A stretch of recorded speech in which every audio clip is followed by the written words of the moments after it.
Aujourd'hui, à Jeanne Culture, on rencontre le restaurateur Jean-Claude Filion dans son atelier de Donnacona. Alors, Jean-Claude Filion, vous êtes un amoureux du patrimoine, quelqu'un qui a travaillé très fort pour la restauration aussi d'objets anciens. D'où cette passion-là est venue chez vous? Ah, il faut dire que j'ai été élevé dans un atelier de menuiserie.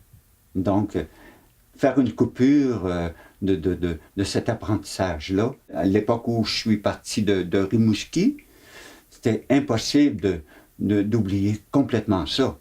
Donc, à partir de l'enseignement, qui n'a pas duré tellement longtemps, je suis revenu tout simplement dans un atelier que j'ai parti à zéro complètement.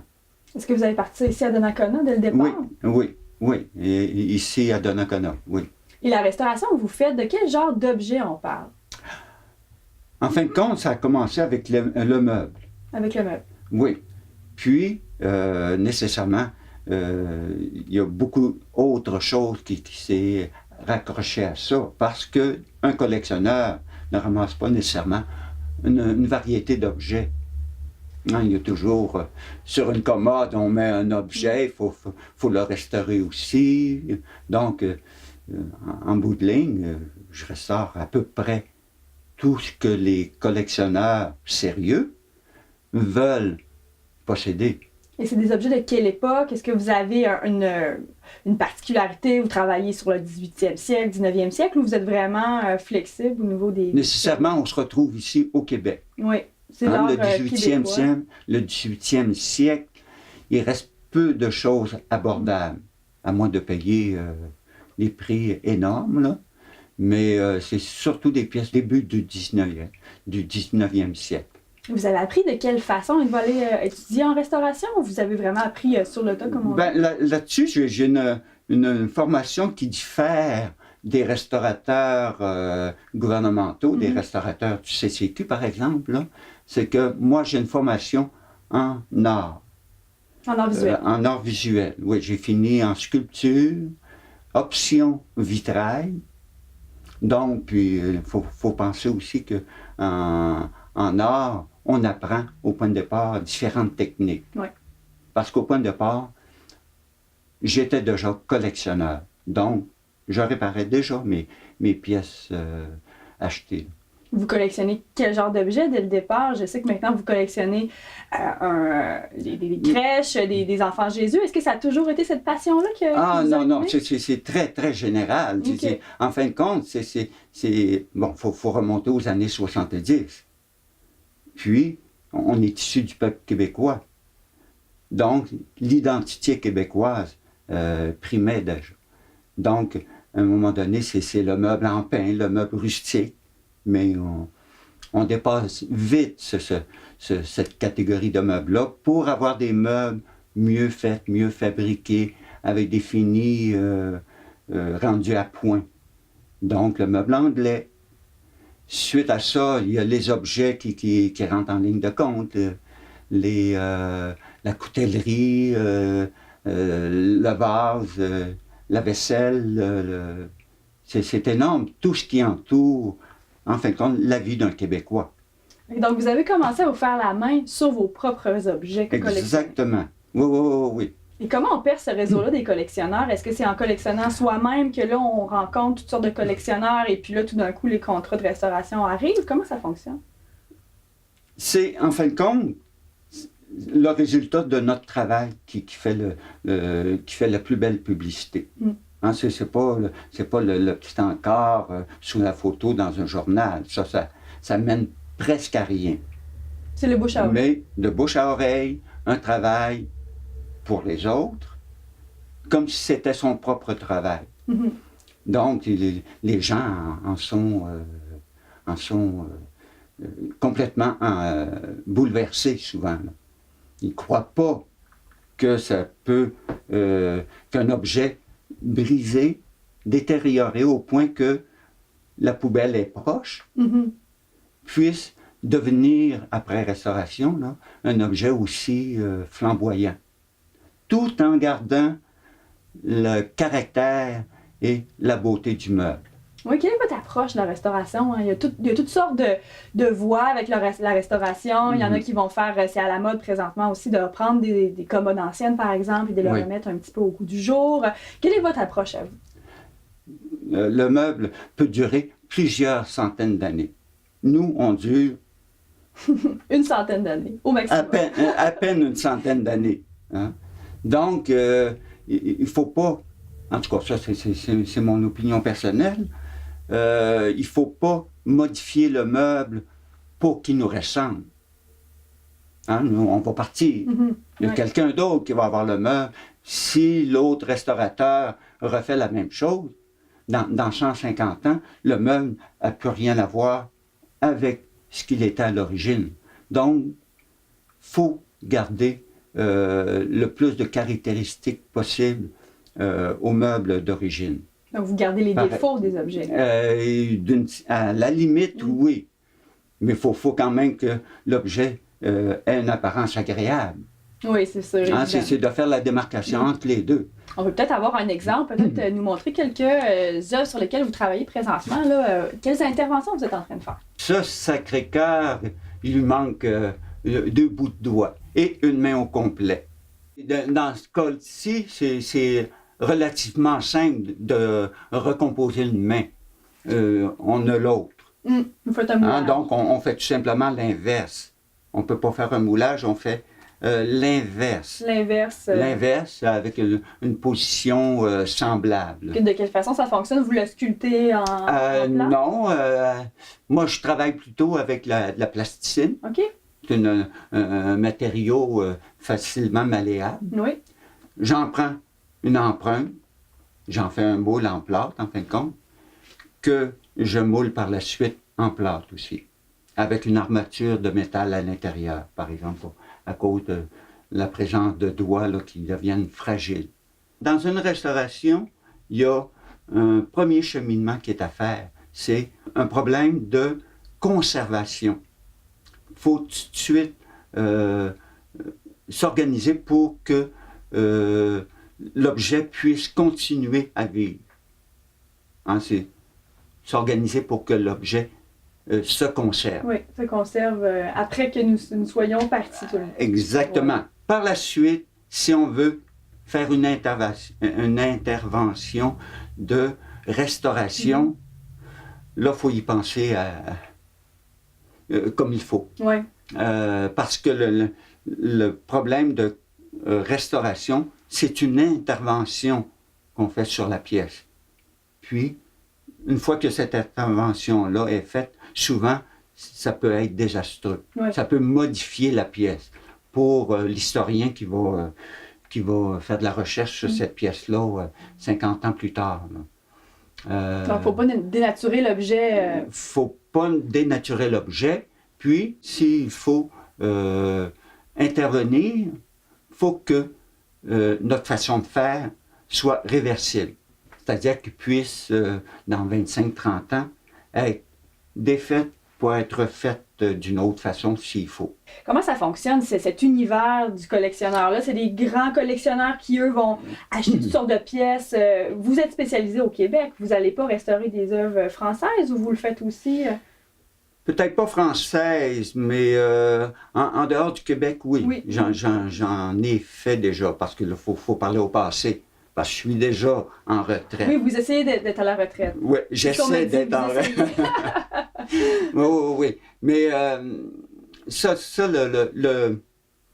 la sphère des collectionneurs, pour quelqu'un qui n'est pas collectionneur, ça paraît énorme. Hein, ça paraît illimité.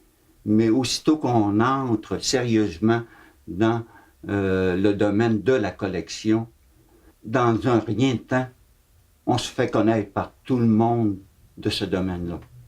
Puis à l'inverse, on connaît beaucoup de monde aussi. Hein, c'est comme tomber dans l'eau, on s'imprègne d'eau. Oui, c'est ça. Exact. Et on devient accro à la collection. Êtes-vous? À la limite. Il y a Oui. beaucoup de collectionneurs qui le Ah oui, sont. oui, oui. Accro, ça veut dire aussi protecteur. Du patrimoine. Dans notre domaine, là, on voit quelque chose de prêt à être jeté, à être détérioré. On va faire nos mains, nos pieds pour l'acquérir, pour pouvoir le sauver. Hein, exemple, ça, Sacré-Cœur. Oui, il vient d'où, Qui- ce Sacré-Cœur?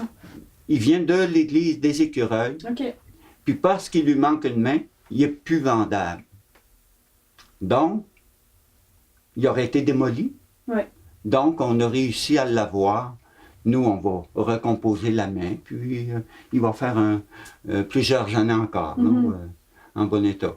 Et puis quel autre objet on a ici? Vous avez travaillé sur quel autre projet? On peut faire un petit tour peut-être de l'atelier? C'est ça, en restauration, il ne faut pas devenir accro d'une pièce.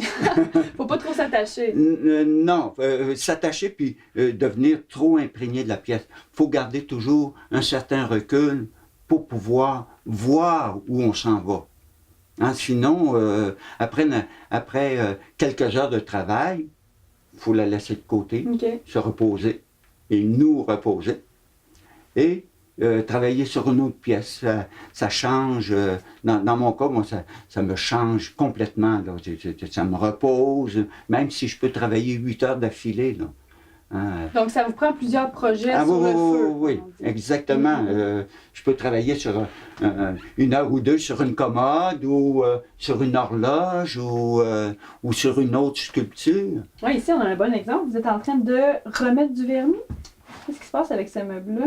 Ça, bon, si on regarde la partie sombre, la partie plutôt grisonnante, c'est un meuble qui a été à l'extérieur plusieurs journées. Nous, on l'a acheté, elle était imbibée d'eau. OK. Elle avait passé une fin de semaine à l'extérieur sous des tonnes d'eau. Puis en arrivant, de toute façon, la pièce aurait été jetée parce que l'antiquaire avait déjà enlevé tous les poignées. Les quincailleries. Oui, oui. Était déjà ficelé dans le magasin avec un prix dessus. Donc, la commode aurait été complètement détériorée. Elle était destinée à la poubelle. Destinée à la poubelle, tout simplement. Nous, on l'a acquis pour une raison, la qualité du bois. Normalement, une commode de cet âge-là, Ça a quel âge? début du 19e siècle, OK. c'est un meuble plaqué à cajou. Mais ce n'est pas le cas ici. C'est un bois indigène du Québec, OK. mais avec un chatoiement du bois semblable à l'acajou. Donc, c'est une particularité pour nos meubles ici au Québec. Donc, ça peut nous assurer que le meuble a été fabriqué et de fabrication québécoise. OK. Donc, pourquoi pas essayer de la sauver. Oui, absolument. Donc, en arrivant ici, j'ai solidifié certaines parties. On peut le voir par les serres qui retiennent le dessus pour l'empêcher d'onduler.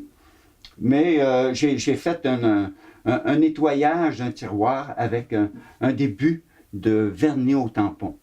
C'est-à-dire un ponçage, puis un ponçage à l'huile pour imprégner le bois, le nourrir en fin de compte. Là. Puis, par la suite, c'est un vernis au tampon avec une laque blonde pour me donner un coup de signal, à savoir si vraiment on a bien fait de l'avoir, de l'acquérir. Et puis, qu'est-ce que ça... Quel est votre verdict? Ah, c'est super, C'est super, super. C'est que ça donne le même effet que l'acajou, mais avec un bois indigène, hein, ce qui n'est pas régulier.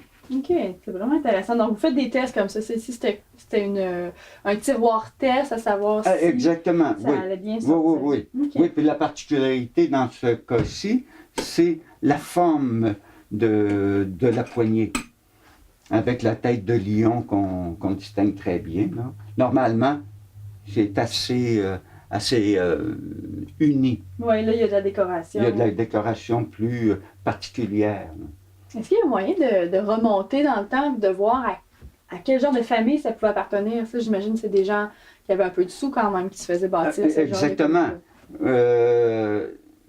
Tantôt, je parlais de meubles finis à cajou ou entièrement en acajou. Nécessairement, on rentre dans une autre gamme de meubles. Hein. Là, c'est les grandes familles qui peuvent acquérir des meubles de ce type-là.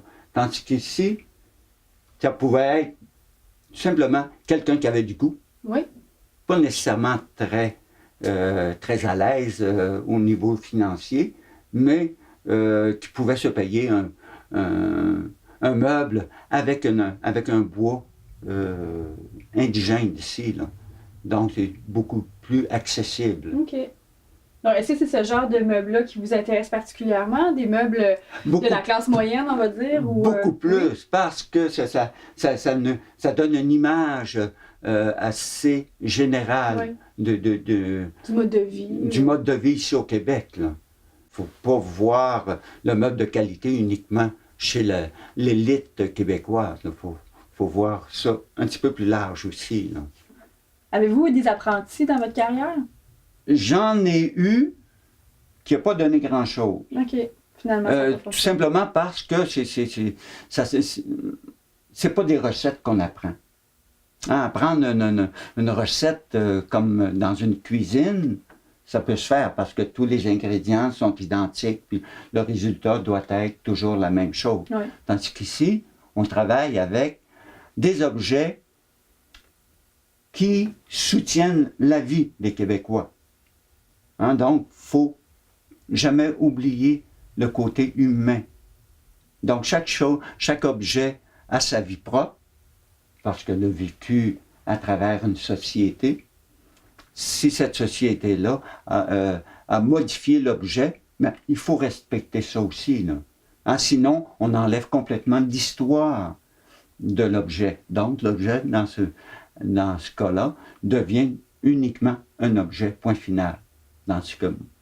Dans ma façon de restaurer, c'est de garder l'objet entouré de son histoire. Et chaque objet a sa résolution de problème aussi. Exactement. J'imagine que vous n'avez jamais eu dans votre carrière un même problème ou en tout cas... Non, jamais. Non, c'est ça. Même, on peut voir une série de poignées en haut. Oui. Hein? Ben oui, une collection de poignées. Bon, moi j'ai commencé ça parce que j'ai dit, ça va être facile, je vais prendre une telle poignée puis je vais la mettre sur le meuble. Non, ça n'arrive jamais. Ça arrive jamais. Même chose pour les bouvets, hein, un outil ancien qui sert à faire des moulures, à pousser des moulures. J'en ai une série incalculable, mais il n'y a pas un bouvet qui va avec la moulure dont j'ai besoin. Hein, il y a toujours une différence. Il faut que vous fassiez vos propres outils à ce moment-là. Exactement. À ce moment-là, on en fait la déduction. L'artisan, il fait quoi? Il modifie son bouvet pour personnaliser sa moulure. Mm-hmm. Donc, ça, il faut respecter ça. Donc, si j'ai un bout de moulure à faire, il faut que je sculpte la moulure à la main pour la faire identique aux autres moulures du meuble. Il faut savoir en premier lieu que le bois utilisé en restauration doit avoir à peu près le même âge que le meuble qu'on restaure. Parce que le bois, les cellules du bois, rapetissent avec le temps. OK. Hein, il prend plus de densité.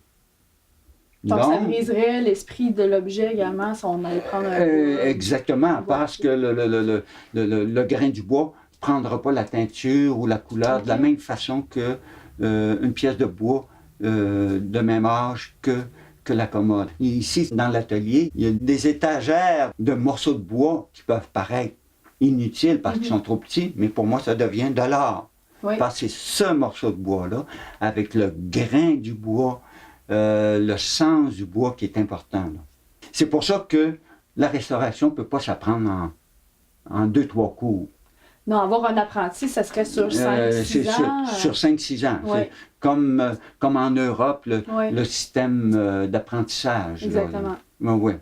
Puis est-ce que c'est quelque chose qui se fait au Québec ou au Canada, des apprentis comme ça qui viennent dans les ateliers? Ça se fait, mais il faut être des passionnés. Puis des passionnés, il y en a peu. Je pense qu'il y en a peu. Et qu'est-ce qui a fait que vous avez choisi la région de Port-Neuf pour établir votre entreprise? Acheter La votre maison. Oui, c'est la maison. La maison. Vous êtes tombé en amour avec la maison. Ah oui, oui, oui, c'est ça.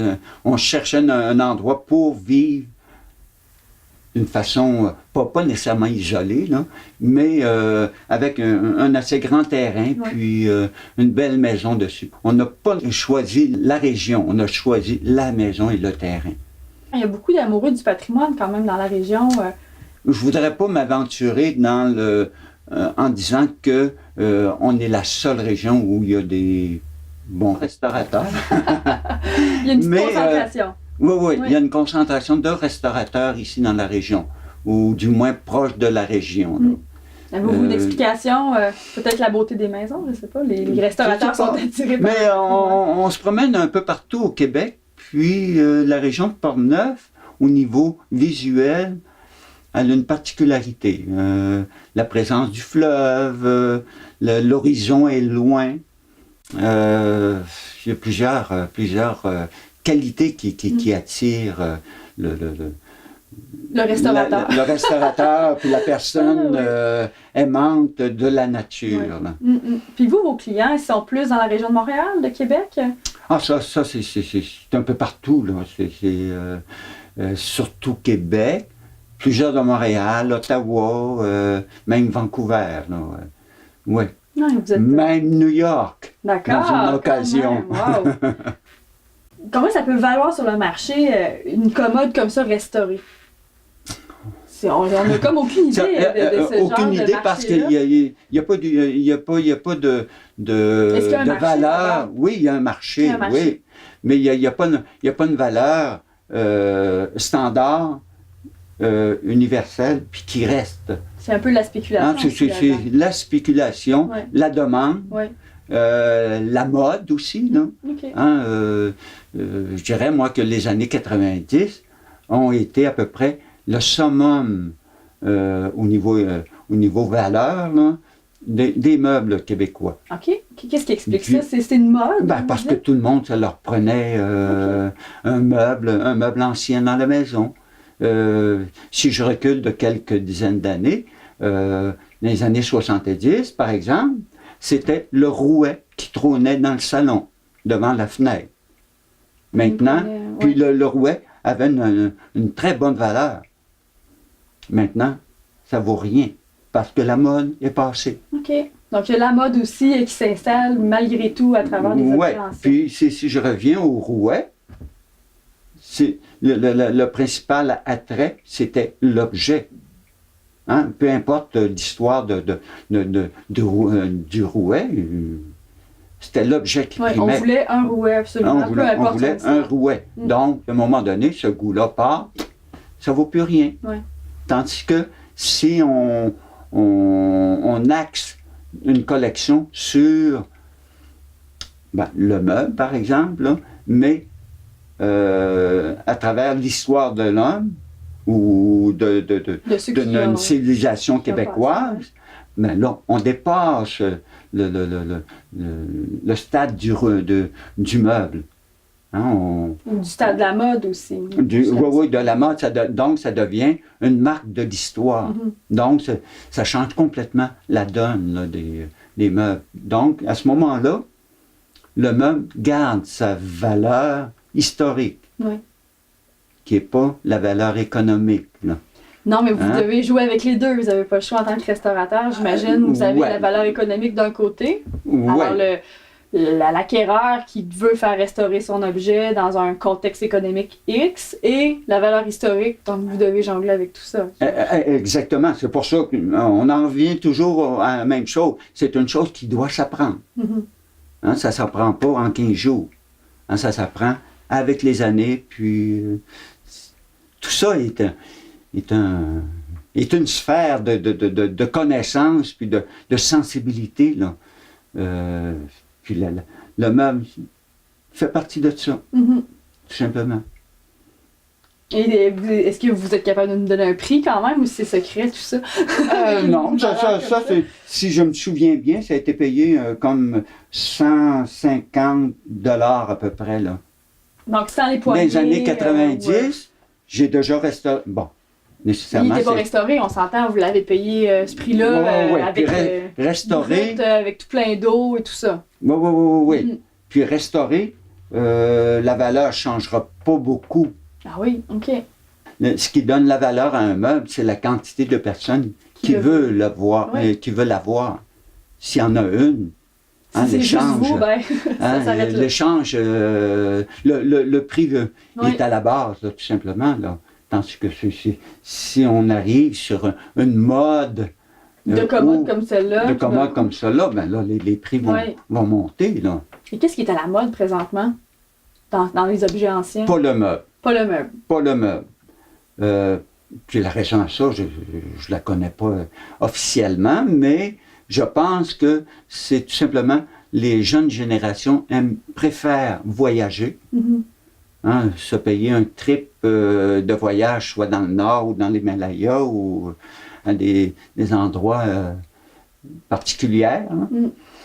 Puis le meuble, ça ne leur dit rien. Hein. Puis souvent, la décoration d'une maison, organisée par les compagnies de décoration ou les compagnies de meubles, c'est d'avoir rien dans la maison. Rien sur les murs, Très une minimal. table très minimale, très zen. Mhm, mhm. Donc, Mais- évidemment, le meuble québécois ne cadre pas vraiment dans ça. Ah non, absolument C'est pas. massif, c'est gros. Ouais, Je ouais. suis sûre qu'avec les condos qu'on s'ajoute un peu partout, c'est difficile de rentrer un gros meuble. Là, Souvent, québécois oui, là-dedans parce que les aussi. condos, les pièces sont très petites aussi. Effectivement. Là. Mm. Oui, oui. En tout cas, c'est pas notre cas. Non, c'est ça. Et si on veut être à la mode, là, qu'est-ce qu'on s'achète? Dans le meuble ancien ou dans l'objet Oh ancien? mon Dieu, je ne peux vraiment pas répondre à cette question-là parce que moi, j'ai jamais acheté ou acquis un meuble par mode. Mhm. C'est un coup de cœur ou tout simplement une bouée de sauvetage que je donne à la pièce. Oui. Mais en dehors de ça, non, ça m'intéresse pas. Non, du les tout, collectionneurs du tout. n'embarquent pas dans ce genre de mode-là. Les collectionneurs sérieux, non, Mm. embarquent pas là-dedans. Eux, ils veulent se faire plaisir, point final. Que le voisin aime ou n'aime pas, ça les dérange pas du Ouais. tout. Là. C'est vraiment deux choses différentes. Là. Jean-Claude Filion, merci beaucoup.